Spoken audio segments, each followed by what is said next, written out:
Assalamualaikum warahmatullahi wabarakatuh. Perkenalkan, nama saya Daniel Fetrian, seorang mahasiswa dari Universitas Lambung Mangkurat Prodi Teknologi Pendidikan Angkatan 2024. Di kesempatan kali ini saya ingin memaparkan hasil analisis kritis terhadap sebuah artikel mengenai pengambilan keputusan inovasi dalam organisasi pendidikan dengan judul lengkap berikut. Kita masuk langsung ke pembahasan Langsung saja kita masuk ke pembahasan yang pertama tentang tahapan proses keputusan inovasi.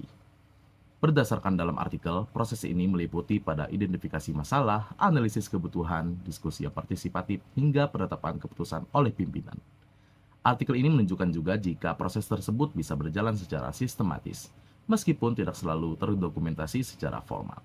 Hal ini menjadi sebuah kelebihan karena mampu menggambarkan kondisi nyata di lapangan yang bersifat fleksibel dan kontekstual. Namun, apabila kita analisis lagi lebih kritis, pada artikel ini belum menjelaskan indikator yang digunakan untuk mengukur keberhasilan setiap tahapan.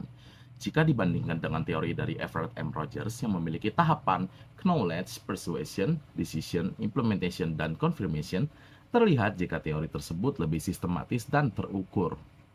Selain itu, berdasar data dari Organization for Economic Cooperation and Development pada tahun 2020 menunjukkan jika hanya sekitar 53% guru di negara berkembang yang siap menggunakan teknologi digital.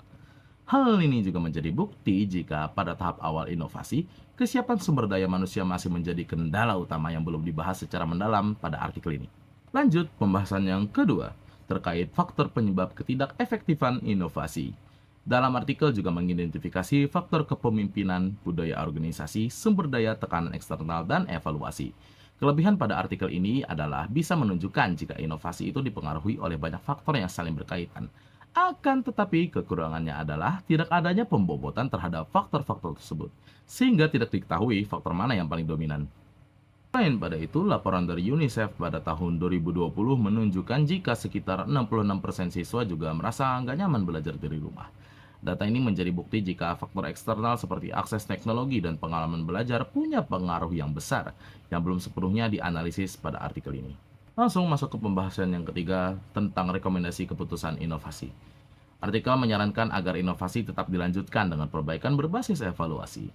Ini merupakan kelebihan karena sejalan dengan prinsip pengembangan yang berkelanjutan. Akan tetapi, rekomendasi tersebut masih bersifat umum dan belum melengkapi dengan indikator evaluasi yang jelas. Kita bandingkan lagi dengan data dari UNESCO pada tahun 2021, lebih dari 1,6 miliar pelajar di dunia terdampak pembelajaran daring. Hal ini menunjukkan jika inovasi, khususnya yang berbasis digital, merupakan kebutuhan yang global.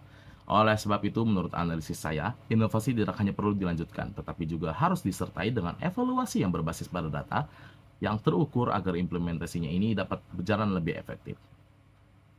Sebagai sebuah kesimpulan, artikel ini punya kelebihan dalam menggambarkan proses dan faktor inovasi secara kontekstual, akan tetapi masih punya keterbatasan pada aspek pengukuran, data kuantitatif, dan kedalaman analisis.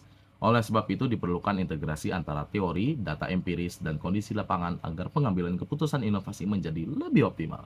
Sekian yang bisa saya sampaikan. Jika ada salah kata, kurang kata, atau salah dalam kalimat, mohon maafkan.